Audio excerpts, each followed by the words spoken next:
Bonjour à tous, je suis avec Laetitia. Bonjour. Ici on est dans une université. C'est ça, l'université Savoie-Mont-Blanc. Aujourd'hui on est là pour planter une micro-forêt. Est-ce que tu peux nous expliquer le projet? Alors, le projet de la micro-forêt, c'est de planter 3 arbres au mètre carré, donc ça fait à peu près 600 arbres. Ça sert à quoi une micro-forêt? Il y a plusieurs objectifs à cette micro-forêt. À la fois, c'est un îlot de biodiversité. Les animaux peuvent venir et faire un refuge en fait. C'est donc aussi un puits de carbone, c'est-à-dire ça va absorber le carbone, les pollutions atmosphériques, mais aussi les pollutions du sol. C'est aussi un outil pédagogique. Ici, il y a des étudiants en biologie par exemple qui vont faire des inventaires. À force de compter les brins d'herbe, on s'est dit compter d'autres choses que des brins d'herbe, ça pouvait être sympa. Nous, ce qu'on va faire ensemble pendant 2 jours, c'est planter les arbres fruitiers tout autour. Et plus tard, dans 3 ans, normalement, les étudiants pourront en manger de façon illimitée. On va aller chercher les arbres. J'espère que ce projet va vous donner envie de planter des micro-forêts ou des immenses forêts. Vous pouvez planter des immenses forêts. C'est vrai. Première étape pour planter une micro-forêt, c'est de trouver des arbres. Et bien là, on est dans une pépinière qui est bio, locale. Donc on vient récupérer les arbres qui ont 1 an, 2 ans. Donc ces arbres-là, c'est déjà 2 types d'arbres en fait. Une greffe, donc un arbre qui va être super solide dans le sol. Et en gros, on leur a coupé un bourgeon il y a 1 an et on a mis dessus un arbre fruitier. Les pépiniéristes, Donatien et Antonin, ils se sont occupés de ces arbres, etc. pour que 2 ans plus tard, on puisse les acheter et les replanter. Ça coûte combien un pied d'un arbre? Ça va faire entre 2 et 15 euros en fait, ça dépend de sa taille et de quelle essence c'est aussi, qu'il y a des essences qui sont plus ou moins rares. C'est parti. Tous les arbres fruitiers sont greffés, c'est les porte-greffes de pêcher et la greffe elle est à ce niveau-là. Ah, vous avez fait avec le scotch? Ouais, on a inséré un bourgeon de la variété choisie sous l'écorce du porte-greffe et au printemps il va redémarrer par ici, parce qu'on l'aura coupé pendant l'hiver à ce niveau-là. Le porte-greffe va se réveiller, il va ressortir de partout, quand on coupe un arbre il repart d'en dessous et il va partir aussi par ce bourgeon-là. Ici il y a à peu près une 50aine d'arbres, il y a pas mal de diversité pour essayer de lutter contre les vergers d'aujourd'hui qui sont souvent en monoculture. On a des pêches, des pommes, des prunes, des poires, la prune cul de poulet qui est une prune locale savoyarde. On retrouve dans les magasins quelques types de pommes, la Golden, la Pink Lady, la Granny Smith, c'est vraiment des choses qu'on retrouve tout le temps. Mais en vrai, des pommes, il y en a plus de 2000 qui sont répertoriées. Il y a plus de 2000 variétés de pommes répertoriées et sauvegardées. On vient de les déraciner et il faut les replanter assez rapidement et pendant l'hiver. On plante les arbres pendant l'hiver parce qu'il n'y a pas les feuilles. Incroyable, merci beaucoup. Avec plaisir. Bon c'est parti, on va aller planter ces arbres. Allez, j'en ai marre. C'est ça d'aimer la nature, hein.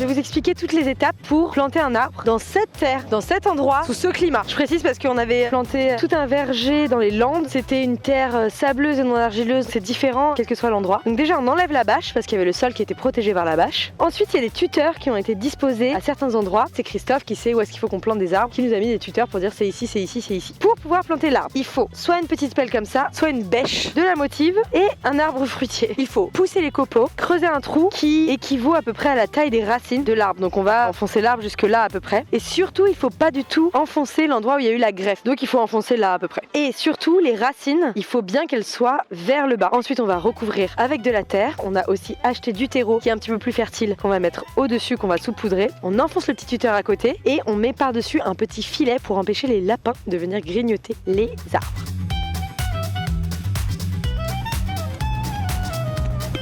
T'as dit quoi? J'ai dit je ne pense pas du tout aux parties génitales de mon ex quand je creuse. Pourquoi?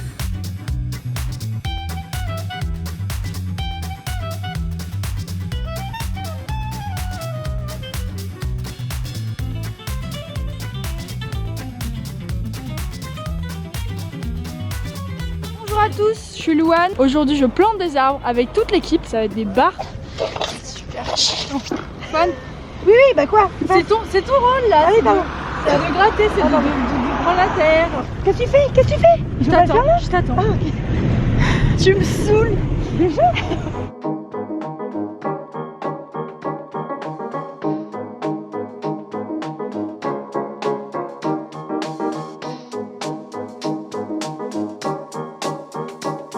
Quand il y a des trop gros cailloux, on les balance. Hop. Il y a des cailloux, ça ne s'arrête pas. Dis donc, je demande jeu de vilain. Regardez la deuxième star de cette chaîne. La première, c'est l'écologie. Anaïs, c'est la prod, c'est la meuf qui passe 2 heures sur un tournage qu'elle a mis 6 semaines à organiser. Elle passe avec un kit main livre, elle dit bonjour Anaïs. Et donc je te disais pour la résa de la 4 là. Oui, on organise les tournages dans 2 mois là. Bonne journée. C'était super, hein, bravo pour ce que vous faites. Et donc par rapport au zéro déchet, je t'imite bien ou pas? T'as un kit main libre des années 90 quand je t'imite. Ou alors tu te grattes l'oreille droite. Comme ça, on sait pas. Moi je suis là pour régénérer les sols. Les sols sont morts, j'arrive, paf, ils sont vivants. Parfois quand vous avez des petits arbres, c'est dans des pots comme ça. Et dans ce cas-là, il faut masser le pot. Vraiment masser, tu sais, allez-y quoi. Massage thaïlandais. Arracher les racines qui dépassent. Et ensuite vous essayez de le sortir comme vous pouvez. Vous pouvez un petit peu casser les racines. Faut pas qu'elles tournent sur elles-mêmes parce que si elles tournent sur elles-mêmes, elles vont continuer à pousser comme ça. Et on n'a pas envie que nos arbres continuent à pousser avec les racines qui tournent sur elles-mêmes. Enfin, venez leur dire attention, on va vous mettre dans un nouveau terrain. Et vous allez pouvoir vous épanouir dans un nouveau terrain. Julie Bernier serait fière de moi. Ma copine sortait ouverte qui a sorti un livre sur la permaculture. Je fais la promo. Moi, je fais la promo. Et ensuite, vous le mettez là et vous remettez de la terre au-dessus. Ça, c'est un chêne qu'on a semé dans notre micro-pépinière de l'association. Et celui-là, en fait, on l'a semé l'an dernier, donc il a tout juste un an. Et après, il va pousser plus vite ou pas? Après là, il va être en pleine terre, il va s'épanouir et puis après, il va chercher la lumière, donc il va grimper assez rapidement. C'est un tout petit C'est chêne. le chêne que tu voulais planter. Il est trop chou. Il est à toi, Loulou. Il a un an. Donc là, je m'engage pour planter un chêne. C'est énorme. Solide. C'est vraiment un tout petit bébé. Hercule, on peut l'appeler. On appelle le chêne Hercule, mais je pense que j'aurais plutôt dû appeler Hercule un plant de poireau. Un plant de poireau, une pousse de poireau Hercule, tu vois. Mais là, c'est un chêne. Hercule poireau. Je suis en train de niquer l'arbre là. Non. Eh ouais, mais bon. Je vais le faire. Oh, ça va, une petite feuille ou deux qui tombe, ça va pas. Faut pas nous faire chier non plus. C'est l'automne. C'est l'hiver. Il va pas y avoir des fleurs. Des feuilles.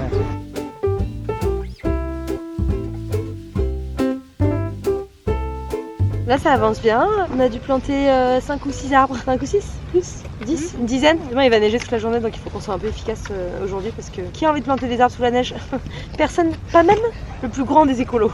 Les arbres non plus n'ont pas envie d'être plantés sous la neige, c'est vraiment un refus global.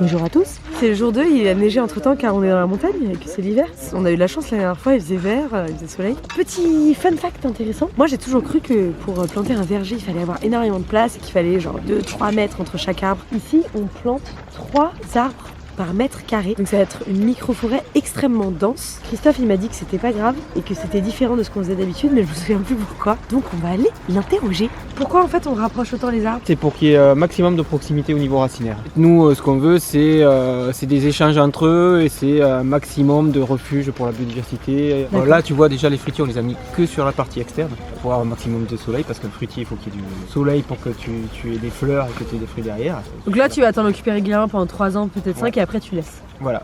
Laisse doucer ça.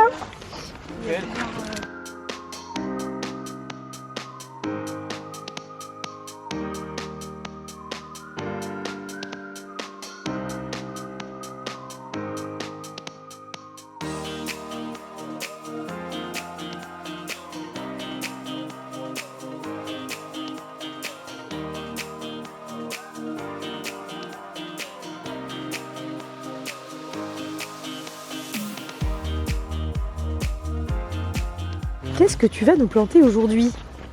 Je sais pas. Pas besoin de savoir pour agir, hein? Ça se passe bien? Très bien, très bien. Tu nous plantes un quoi là? Sorbus terminalis.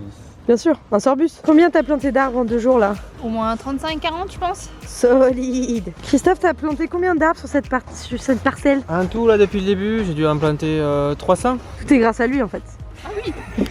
Comment ça fait plaisir tous ces gens qui se réunissent pour planter des arbres. On dirait pas comme ça parce que c'est concentré sur 200 mètres carrés, mais ça prend beaucoup de temps de planter des arbres. Ce qui fait chaud au cœur avec les projets comme ça, c'est vraiment l'action collective quoi. Si j'avais dû planter ça toute seule, bah ça prend des semaines en fait. Bah tout de suite même 2 personnes en plus, ça change tout. Déjà ça motive le cœur, on peut échanger parce que les projets comme ça, le but c'est aussi de mettre des petites graines dans la tête de chacun, que chacun mette la main à la terre, qu'on réfléchisse au monde qui nous entoure. C'est trop chouette de faire des petites initiatives individuelles, mais dès que vous pouvez le partager, n'hésitez pas. Rien ne sert à rien, moi je pense dans l'écologie. Il y a plein de gens très écolos qui disent ouais, les shampoings solides, ça sert à rien et tout. Bah si c'est un petit geste, bah ça veut dire que peut-être plus tard tu vas t'intéresser à comment on fait les ingrédients des shampoings solides et peut-être que plus tard c'est toi qui les feras. Apparemment on est plus nombreux en nombre de personnes à être pour l'écologie qu'en nombre de personnes à vouloir niquer la planète. C'est juste que les industries polluantes elles sont plus organisées. Donc, par exemple Total est beaucoup plus organisé que vers chez vous.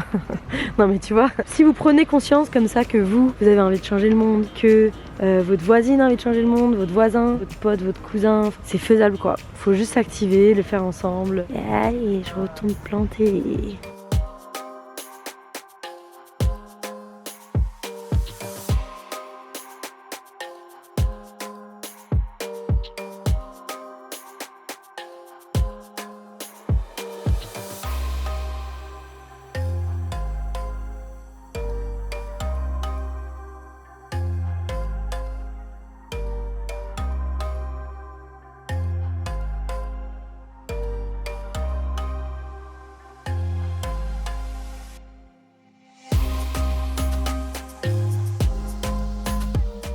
Les amis, on a presque fini. On est en train de planter les 2-3 derniers arbres. Ça se voit pas visuellement, mais depuis là en 2 jours on a planté 300 arbres. Ce qui est extrêmement excitant, surtout qu'on a planté tous les arbres fruitiers, c'est-à-dire que ça va donner à manger. C'est super cool, ça allait beaucoup plus vite que ce que je croyais. Ça allait beaucoup plus vite que le premier verger que j'ai planté. C'est super excitant d'arriver au bout d'un projet comme ça. Tu te dis mais ça va devenir une forêt. Est-ce que vous avez planté les arbres à même la terre? Non, alors on est venu il y a quelques mois durant l'été pour venir rajouter une couche de terre végétale. C'est de la terre tout simplement. Vous avez mis ça il y a 6 mois et par-dessus vous avez mis des copeaux de bois. Et alors pourquoi est-ce qu'il faut faire ça 6 mois avant de planter les arbres? Là le sol il est vraiment très pauvre. C'est pour que la vie sous le sol elle remonte et qu'elle ait envie de remonter. Pour planter les arbres en fait il faut qu'il y ait de la vie. Il faut qu'il y ait des insectes, des vers de terre, etc. Exactement. Et si quelqu'un veut planter n'importe quel arbre dans son jardin, est-ce qu'il peut le faire à même une terre quelconque? C'est bien de savoir quel type de terre on a. S'il y a beaucoup de sable, s'il y a beaucoup d'argile. Et il faut qu'il y ait un équilibre sinon l'arbre va manquer en fait d'un élément. Et on peut planter directement dans le sol, il n'y a pas besoin de faire un rajout, c'est juste parce que ce sol ici il est beaucoup piétiné par les étudiants, c'est hyper compact et donc c'est très compliqué de planter directement. Ça n'a pas été gratuit de planter cette micro-forêt. Ça a coûté combien? 3 000 € de préparation du sol pour 200 mètres carrés et pour 600 arbres il y a à peu près 3 000 € d'arbres. Waouh, donc 6 000 € quand même de planter une micro-forêt. S'il y a des gens ici qui nous regardent, qui ont du terrain, etc., de l'envie, mais qui n'ont pas 6 000 €, est-ce que c'est impossible de planter une micro-forêt soi-même? Alors pas du tout, il faut juste prendre le temps d'enrichir le sol et de semer des graines. On cherche les arbres qui poussent naturellement dans la région. C'est juste un travail un peu plus long parce qu'il faut semer les graines, donc il va y avoir 1 an de préparation en plus. Mais au lieu de là on a planté 3 arbres au mètre carré, il faudrait semer on va dire 5 graines au mètre carré et comme ça on est sûr d'avoir quand même des arbres qui vont sortir. Alors fais-moi une visite de cette forêt Christophe. Alors la subtilité de cette micro-forêt c'est que nous on a fait le pourtour en fruitier. Ça c'est un prunier, à côté il y a un petit grenadier, là il y a un pommier. Le principe des forêts, des micro-forêts c'est de planter intensifié, donc comme on a déjà dit. Dans le centre on plante des essences qui sont vraiment adaptées au sol et au climat de la région. Ça doit être un aulne, ça c'est un troène, il y a du tilleul. En feuilleux c'est quand même idéal. On peut planter quelques conifères pour avoir justement des petites zones l'hiver. Les animaux peuvent se réfugier aussi pour s'abriter. Un épicéa ou un sapin va prendre énormément de place et va écraser tous les autres. Ah d'accord, nous on veut pas que les arbres les écrasent tous les autres, on veut qu'ils covivent. Il faut qu'ils s'entraident entre eux pour grandir tous ensemble au maximum.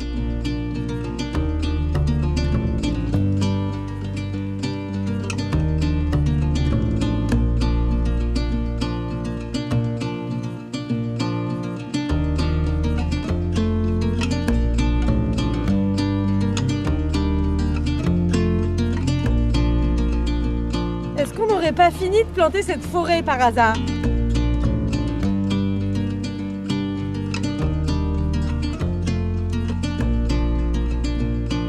Bravo à tous!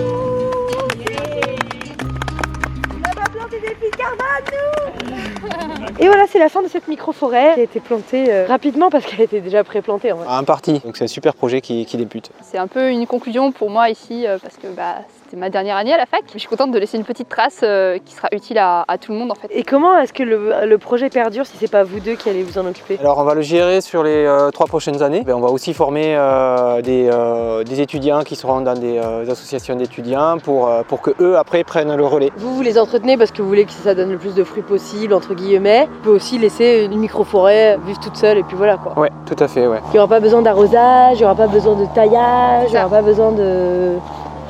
C'est tout ce que je connais en jardinage. On laisse faire la nature avec le sol qui a été enrichi, ça se gère tout seul et voilà.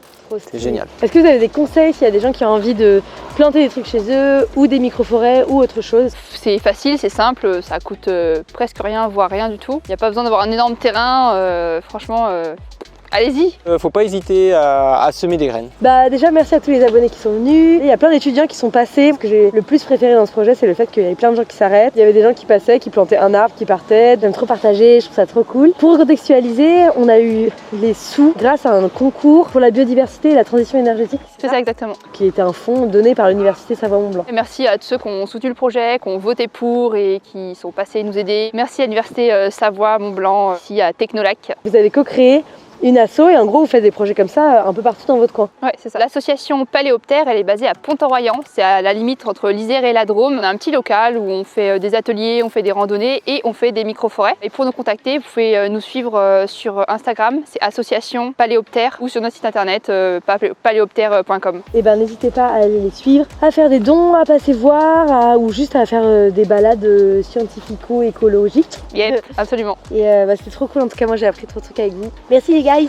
Oui. Et planter des trucs. Pas de la weed, arrêtez. Stop.